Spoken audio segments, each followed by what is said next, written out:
Sitlafi, Balita Araw-Araw.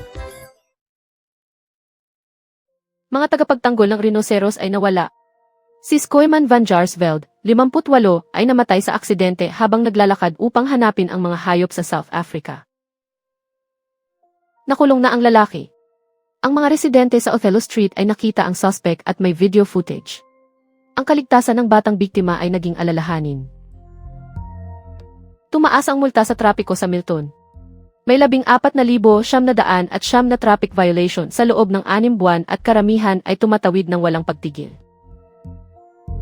Namamatay si Tony Wilson, ang soul icon at tagapagtatag ng Hot Chocolate. Ang kanyang hits na You Sexy Thing at Emma ay naging bahagi ng kanyang legasyo hanggang sa kanyang kamatayan sa edad na 78. Legal Action Yes Tacoma Facility. Gobernador Ferguson at Attorney General Brown ay magpapahayag ng protesta laban sa pagpigil ng inspeksyon.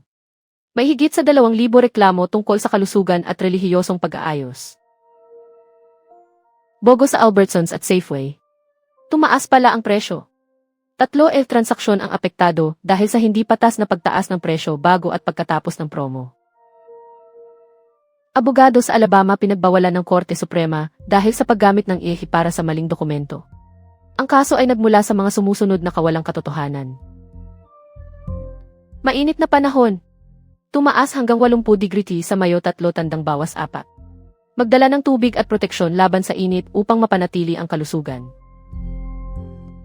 Tragedya sa Ferndale, napatay si Luis F. Fernandez, 36, habang pinapahintulutan ang pag-aresto ng pulis.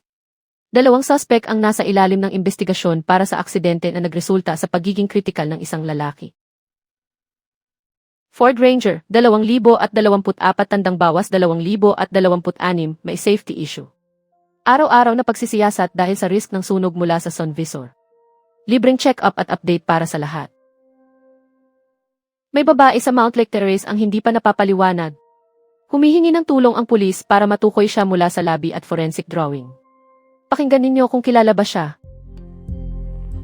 Si Cynthia Erivo, aktres ng Wicked, nakamit ang personal best time sa London Marathon. Ang kanyang pagtatapos ay may espesyal na soundtrack mula sa kanyang sikat na palabas. Legal na laban para makita ang kondisyon sa Tacoma Center. Halos 2,700 reklamo tungkol sa kalinisan at kaligtasan. Bayad na parking permita simula Mayo 1. Alamin ang mga detalye para sa Northgate, Shoreline at Linwood Stations. Ang presyo sa grocery tumaas ng 28%. Scanner error ang dahilan, ayon kay Consumer Protection Inspectors. Suriin ang inyong resibo bago bumili. LB bumagsak sa Topgolf. Pulis naghahanap ng may-ari, may pinsala at trapiko. Tumingin sa video para makuha ang impormasyon.